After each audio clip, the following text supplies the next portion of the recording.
حي على الفلاح.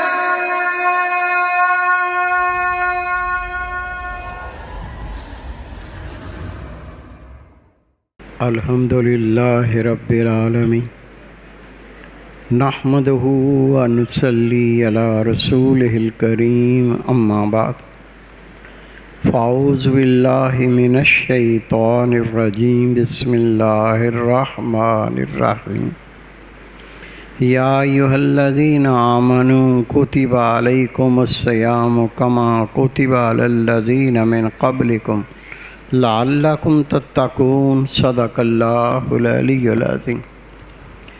میرے عزیز دوستو، واجہ احترام بزرگو، انتہائی پیارے بیٹو، میری پیاری ماؤں، بہنوں، بیٹیوں، عاجز ناچیز پر تقصیر گناہ گار بندے نے آپ کے سامنے اللہ تعالیٰ کے پاک کلام میں سے ایک آیہ کریمہ پڑھنے کا شرف حاصل کیا۔ رب العزت سے دعا ہے وہ پاک ذات عاجز کو صحیح مفہوم بیان کرنے کی، آپ سب کو سننے کی، ہم سب کو اس پر عمل کرنے کی توفیق عطا فرمائے۔ اللہ تعالیٰ نے اپنے پاک کلام میں فرمایا، اے لوگو جو صاحب ایمان ہو، تم پر روزے فرض کیے گئے جس طرح تم سے پہلی امتوں پر فرض تھے، لعلکم تتقون، تاکہ تم پرہیزگار بن جاؤ۔ روزہ ایسی عبادت ہے جس کے بارے میں رسول کریم صلی اللہ علیہ وسلم کا ارشاد ہے، ارشاد مبارک ہے۔ نبی پاک نے فرمایا، اللہ فرماتا ہے روزہ میرے لیے ہے اور اس کا اجر میں دوں گا۔ اور اس حدیث پاک کو اس طرح بھی بیان کیا جاتا ہے کہ اللہ نے فرمایا روزہ میرے لیے ہے اور اس کا اجر میں ہوں، یعنی رب اس کو مل جاتا ہے۔ جنت کا مالک اللہ ہے، تمام نعمتوں کا مالک اللہ ہے۔ جس طرح ایک ملک کا بادشاہ ملک کی ایک ایک چیز کا مالک ہوتا ہے، اللہ رب کریم ساتوں آسمان ساتوں زمینوں کا مالک ہے۔ ان نعمتوں میں سے اللہ کوئی نعمت دے دے اس کا احسان ہے، کوئی نعمت عطا کر دے اس کا احسان ہے، لیکن کمال تو اس کو ملا جس کو نعمتوں کا مالک مل گیا۔ نبی پاک کے اس فرمان کے مطابق اللہ تعالیٰ فرماتا ہے روزہ میرے لیے، اس کا اجر میں ہوں، یعنی رب اس بندے کو مل جاتا ہے۔ اس کی فضیلتیں سن لو تاکہ روزہ رکھتے وقت ایسا روزہ رکھا جائے جس میں تقویٰ ہو، پرہیزگاری ہو، اللہ کا خوف ہو، ہر عمل کے اندر خدا کی رضا، رب کی خوشنودی شامل ہو جائے۔ سب سے پہلے روزے کی فضیلت اور شان اس بات سے اندازہ لگائیں، اللہ تعالیٰ کھاتا نہیں ہے، اللہ تعالیٰ پیتا نہیں ہے، اللہ رب کریم کھانے پینے سے پاک ہے۔ جب مومن، اللہ کا مومن بندہ روزہ رکھتا ہے، کھانے پینے کو چھوڑ دیتا ہے، اللہ کی صفت کو اپناتا ہے، یہ کتنی بڑی بات ہے۔ رسول کریم صلی اللہ علیہ وسلم کا ارشاد مبارک ہے، جس بندے مومن میں ایک بھی اللہ کی صفت ہوئی، اللہ تعالیٰ اس کو جنت میں داخل فرمائے گا۔ اللہ کی صفتوں میں یہ صفت موجود ہے، اللہ کھاتا نہیں، اللہ پیتا نہیں۔ جب بندہ مومن روزہ رکھ کے کھانا پینا چھوڑ دیتا تو اللہ کی صفت کو اپناتا ہے، اور نبی پاک صلی اللہ علیہ وسلم کے ارشاد کے مطابق کسی مومن میں اللہ کی ایک صفت بھی ہوگی، اللہ اس کو جنت میں داخل فرمائے گا۔ دوسرا میرے بھائی، میرے بیٹے، یہ روزہ اللہ کی عبادت ہے، لیکن عبادت دو قسم کی ہوتی ہے، ایک ظاہری عبادت، ایک خفی عبادت۔ ایک عبادت جو نظر آتی ہے، دوسری عبادت جو نظر نہیں آتی، جس کو خفی چھپی عبادت کہتے ہیں۔ روزہ چھپی ہوئی عبادت ہے، نظر نہیں آتا۔ اللہ کے محبوب نے فرمایا حشر کے دن نفسا نفسی کا عالم ہوگا، ہر بندہ پریشان ہوگا، اپنی جان سے بیزار ہوگا، لیکن اللہ کے بندوں کے دو گروہ ایسے ہوں گے، مرد عورتوں کے دو گروہ ایسے ہوں گے، اللہ تعالیٰ بھی حساب و کتاب نہیں ہوا ہوگا، اس سے پہلے ان کو نور کے پر عطا کر فرمائے گا، وہ نور کے پروں سے اڑتے ہوئے جنت میں داخل ہو جائیں گے۔ اللہ کے فرشتے کہیں گے ابھی تو حساب و کتاب نہیں ہوا، ابھی تک تو میزان نہیں لگا، تم جنت میں پہلے کیسے پہنچ گئے؟ وہ کہیں گے ہمیں اللہ تعالیٰ نے حساب و کتاب سے نجات عطا فرمائی اور بغیر حساب و کتاب کے جنت میں داخل فرما دیا۔ نبی پاک نے فرمایا میرے پیارے صحابہ پتہ ہے ان کا کیا عمل تھا جن کے صدقے اللہ تعالیٰ ان کو نور کے پر عطا کرے گا، نہ وہ حشر دیکھیں گے، نہ میزان ان کے لیے لگے گا، نہ ان کے لیے حساب و کتاب ہوگا، اللہ ان کو نور کے پر عطا کرے گا جس سے اڑ کے وہ جنت میں داخل ہو جائیں گے۔ پتہ ہے ان کا کیا عمل ہوگا؟ اصحابہ نے عرض کی یا رسول اللہ صلی اللہ علیہ وسلم، اللہ اس کا رسول جانتے ہیں۔ میرے محبوب نے فرمایا میرے پیارے صحابہ دو عمل ایسے ہیں، اللہ کا وہ بندہ، رب کی وہ بندی جو دو عملوں کو دنیا میں کرے گا، اللہ تعالیٰ ان کو نور کے پر عطا فرمائے گا، ان کا کوئی حساب و کتاب نہ ہوگا، ان کے لیے میزان نہ لگے گا، اللہ رب کریم ان کو نور کے پر دے گا، ان سے وہ اڑتے ہوئے جنت میں داخل ہو جائیں گے۔ وہ دو عمل ہیں۔ پھر رسول پاک نے فرمایا ایک دل کا ذکر اور دوسرا روزہ، یہ دو عمل ایسے، دل کے ذکر کو اللہ کے سوا کوئی نہیں سن سکتا، اور ایسے ہی روزہ ہے اللہ کے سوا اس کو کوئی نہیں جان سکتا۔ میرے محبوب پاک نے فرمایا دنیا میں یہ جو دو عمل کرے گا وہ اللہ رب کریم کا بندہ اور اللہ کی بندی، اللہ تعالیٰ ان کو نور کے پر عطا کرے گا جن سے اڑ کے وہ جنت میں داخل ہو جائیں گے۔ تیسرا رسول پاک صلی اللہ علیہ وسلم فرماتے اے میرے پیارے صحابہ خفی عمل ظاہری عمل سے اتنا تو بڑا رتبہ رکھتا ہے، کوئی اللہ کا بندہ ایک درم صدقہ کرتا ہے، ایک درم صدقہ کرتا ہے، وہ ایک درم کا ثواب پاتا ہے جب وہ صدقہ ظاہری طور پر کرے، لیکن نبی پاک صلی اللہ علیہ وسلم نے فرمایا اگر وہ صدقہ خفی طور پر کرتا ہے، چھپا کے کرتا ہے، کسی پہ ظاہر نہیں کرتا، اس کو 700 درہم کا ثواب عطا کیا جاتا ہے، کیونکہ روزہ خفی عبادت ہے، اس لیے خفی عبادت کا رتبہ اللہ کے ہاں بہت زیادہ ہے۔ اللہ کے محبوب نے فرمایا ہے میرے پیارے صحابہ شیطان انسان کے جسم میں اس طرح گردش کرتا ہے جس طرح خون گردش کرتا ہے، اور یہ دل کے اندر وساوس ڈالتا ہے، دل میں گندے خیالات ڈالتا ہے، یہی خیالات ہوتے ہیں، پہلے دل میں خیال آتا ہے، پھر نگاہ دیکھتی ہے، پیر اٹھتا ہے، ہاتھ اٹھتے ہیں، ان خیالوں پہ بندہ عمل کرتا ہے۔ اگر دل میں نیکی کا خیال آتا ہے، نماز پڑھنی ہے اٹھے گا، وضو کرے گا، اگر صدقہ کرنا ہے تو جو دینا چاہے گا وہ پہنچائے گا۔ سب سے پہلے دل میں خیال پیدا ہوتا ہے، اس کے بعد بندہ وہ کام کرتا ہے، اچھا کام ہو یا برا کام ہو۔ اگر کوئی بندہ مومن مرد عورت نیکی کا کام کرنا چاہتا ہو، اللہ اس کے رسول کی اطاعت چاہتا ہو، گناہ سے بچنا چاہتا ہو، تو رسول کریم صلی اللہ علیہ وسلم نے طریقہ بیان فرمایا. خدا کے محبوب فرماتے ہیں اے میرے اصحابہ، شیطان جسم کے اندر اس طرح سے گردش کرتا ہے جس طرح سے خون گردش کرتا ہے. تم روزہ رکھ کے شیطان کی راہوں کو تنگ کر کے اس کا رستہ روک دو.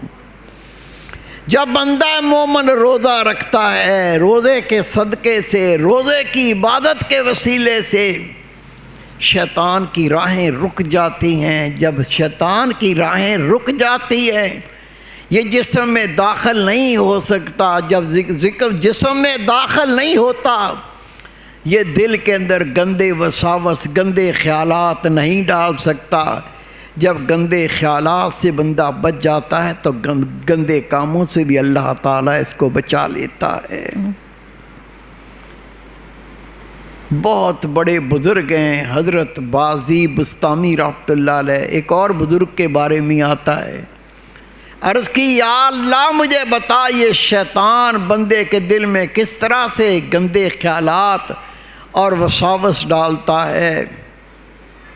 فرماتے ہیں جب میں نے اللہ سے دعا کی، میں نے دیکھا ایک شخص کے کندھے پر شیطان بیٹھا ہے.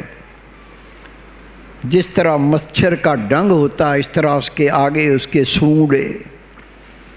وہ سونڈ کو لمبا کر کے بندے کے دل پہ رکھتا. دل کے اندر بدکاری کے خیالات، زناکاری کے خلاف، اللہ کے حکم کے خلاف باتیں داخل کرتا ہے.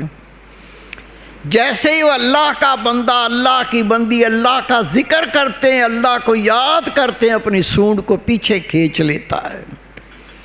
جیسے ہی اللہ کے ذکر سے غافل ہوتا ہے، وہ پھر اپنی سونڈ اس کے دل پہ رکھ کے گندے خیالات ڈالتا ہے. پھر وہ بندہ گندے اعمال کرتا ہے. یہ بڑے حیران ہوئے. یہ دوسرے بزرگ سے پوچھتے میں نے کچھ اس طرح دیکھا. وہ جواب دیتے ہیں کیا تو نے قرآن پاک نہیں پڑھتا؟ کیا تو نے قرآن پاک نہیں پڑھا؟ اسی کا ذکر کرتے تو اللہ نے فرمایا ہے جو لوگ اللہ کے ذکر سے غافل ہیں ان کے دلوں پر شیطان مسلط کر دیا جاتا ہے. پھر بندہ اسی شیطان ہی کا ہو جاتا ہے. میرے پیارے بھائی، میرے بیٹے، رسول پاک نے فرمایا روزہ رکھ کر شیطان کی راہوں کو تنگ کر دو، اس کے رستے کو روک دو. معلوم چلا جب مومن روزہ رکھ لیتا ہے، چغلی سے بچتا ہے، غیبت سے بچتا ہے، گناہوں سے بچتا ہے، جھگڑے سے بچتا ہے، گالی گلوچ سے بچتا ہے، فحش کلامی سے بچتا ہے. اسی لیے تو نبی پاک صلی اللہ علیہ وسلم نے فرمایا اگر تم سے کوئی الجھتا ہے، تم سے کوئی لڑتا ہے، تم سے کوئی اگر لڑنا چاہتا ہے، تم کہہ دو میرا تو روزہ ہے، میں نہیں لڑوں گا. معلوم یہ چلا روزہ رکھ کے بندہ گناہوں سے بچنے والا بن جاتا ہے، شیطانی خیالات سے نجات پا لیتا ہے. میرے پیارے بھائی، میرے بیٹے، اللہ کے نیک بندے، ان کے بارے میں نبی پاک نے فرمایا دنیا میں جو جس کے ساتھ مشابہت رکھے گا، روز محشر اللہ تعالیٰ اس کو اسی گروہ میں اٹھائے گا.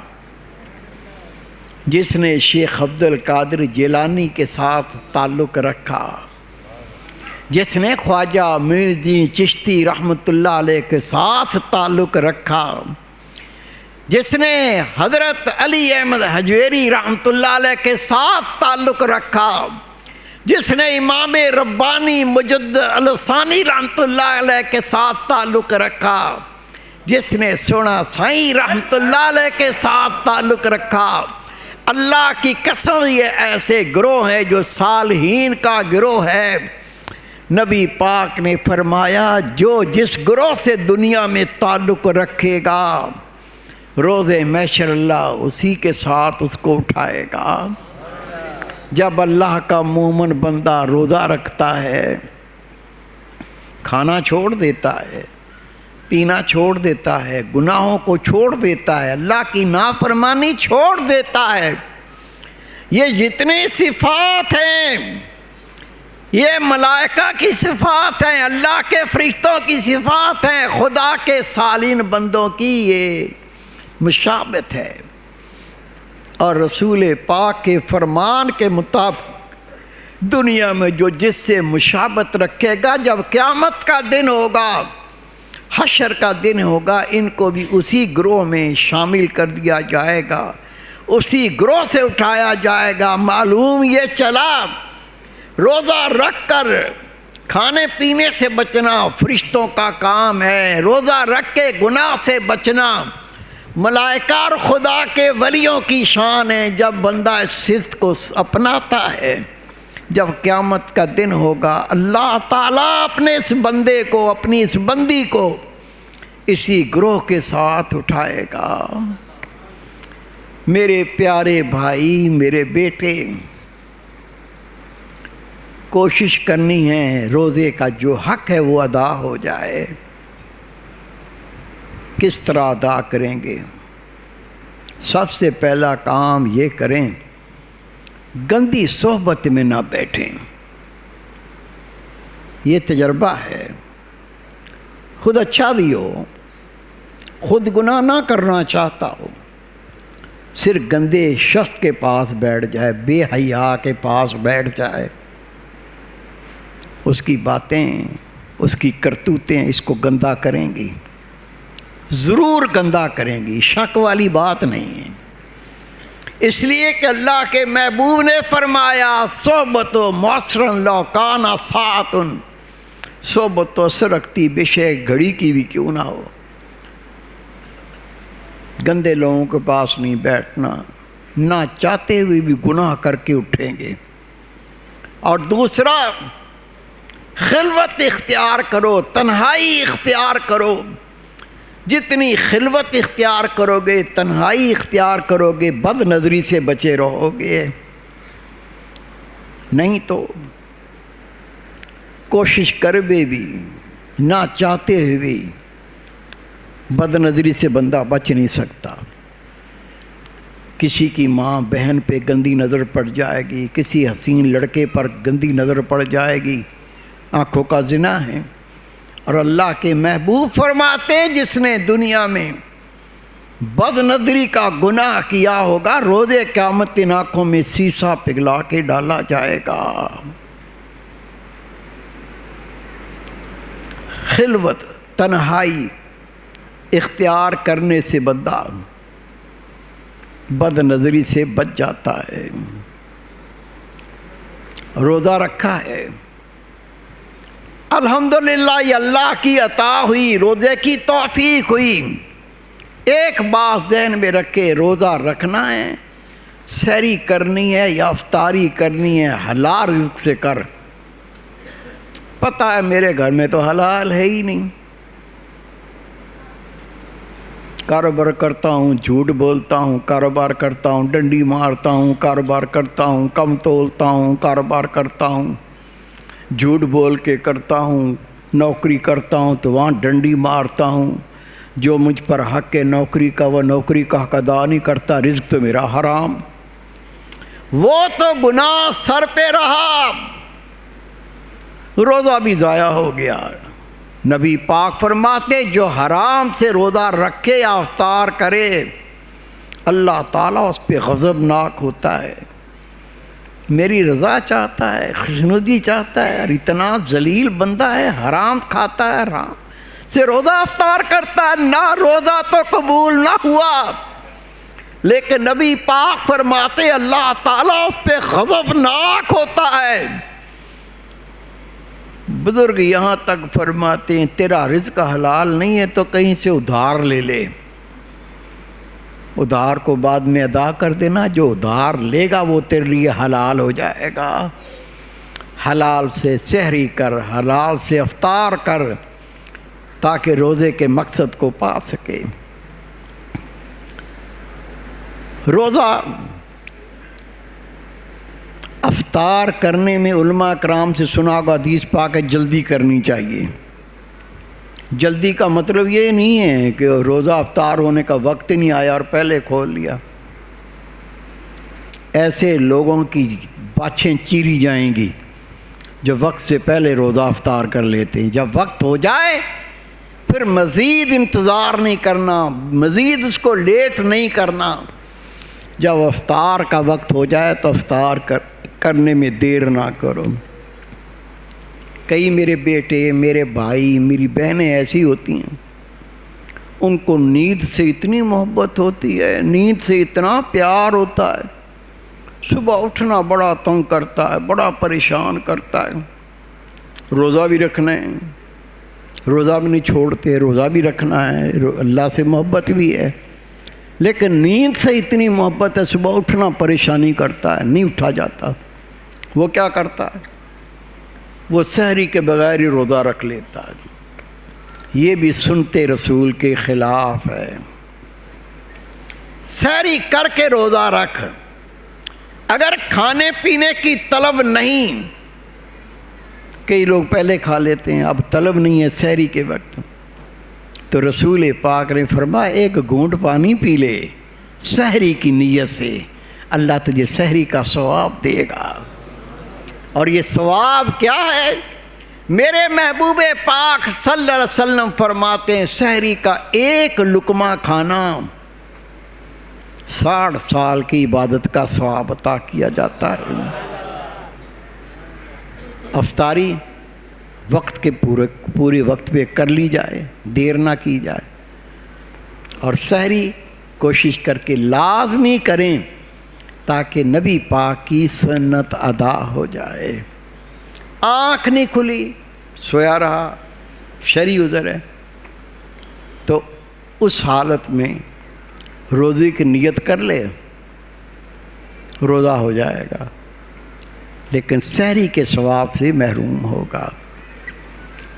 جتنی نیکیاں ہیں اللہ کی رضا کے کام ہیں میرے بھائی، ان کا دار و مدار اللہ کے لیے کرنا ہے، اللہ کے لیے کیے جائیں. ابو تعریف کریں گے، محلے والے تعریف کریں گے، یا میرا نفس بڑا خوش ہوگا. یہ چیز اہل اللہ کی صحبت کے بغیر نہیں ملتی. دوست ہیں، نام نہیں بتاتا، اکثر دوست انہیں جانتے ہیں. یہ نہیں کہ ساری تبلیغ جماعت والے ایسے کرتے ہیں، لیکن رہبر نہ ہو، مرشد نہ ہو تو شیطان کیسے کیسے گمراہ کرتا ہے. تبلیغ جماعت کے اپنے علاقے کے امیر تھے، درس میں آئے، درس سنا، درس کے بعد قریب آ کے کہتا حضرت صاحب میں تو زندگی میں تباہ برباد ہو گیا، آپ کی صحبت سے اللہ کی رحمت ہو گئی. میں نے کہا خیریت ہے؟ حضرت صاحب ہر سال میں جان کے ماہ رمضان کے 2-3 روزے چھوڑ دیتا تھا کہ دل میں تکبر نہ پیدا ہو جائے. 30 کے 30 یا 29 پورے روزے رکھیں، جان کے چھوڑ دیتا تھا. جہالت، علم نہ ہونا. میرے بیٹے، میرے بھائی، یہ روزے اللہ کے لیے ہو جائیں، اللہ کو خوش کرنے کے لیے ہو جائیں. اس کا تعلق دل کے ساتھ ہے، اور دل کی پاکی کا تعلق اللہ کے ذکر کے ساتھ ہے. ہر نبی نے، ہر ولی نے جو ان کے در اقدس پر آیا، ان کو اللہ کے ذکر میں ایسا مشغول کیا کہ حضرت علی شیر خدا فرماتے اللہ کا ذاکر بندہ، اللہ کا ذکر کرنے والا، سب سے بڑی رحمت انعام اس پہ یہ ہوتا ہے اس کے دل میں ایک اللہ کا فرشتہ مفتی کی حیثیت سے بیٹھ جاتا ہے. اس نے وہ بات پڑھی نہ پڑھی، اس نے کوئی بات سنی نہ سنی، لیکن دل کے اندر سے وہ خدا کا فرشتہ اس کی رہنمائی کرتا ہے. یہ صحبت اور اللہ کے ذکر کا فیضان ہے. اللہ کا ذکر 2 قسم کا، ایک زبان سے اللہ کا ذکر کرنا، دوسرا دل سے اللہ کا ذکر کرنا. نبی پاک کے فرمان کے مطابق حدیث پاک کا مفہوم ہے زبان کے ذکر سے دل کا ذکر 70 گنا زیادہ شان رکھتا ہے۔ جتنے اللہ کے ولی بنے، زمانے کے شہباز بنے، دل کے ذکر سے بنتے ہیں، لیکن دل کا ذکر بغیر اجازت کے حاصل نہیں ہوتا۔ زبانی ذکر آپ کر سکتے ہیں، لیکن دل کا ذکر حاصل کرنے کے لیے اجازت لینی پڑتی ہے۔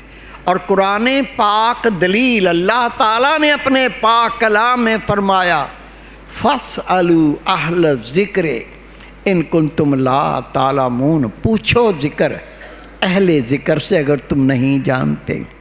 أَمَّا بِنِعْمَةِ رَبِّكَ فَحَدِّثْ۔ صدق اللہ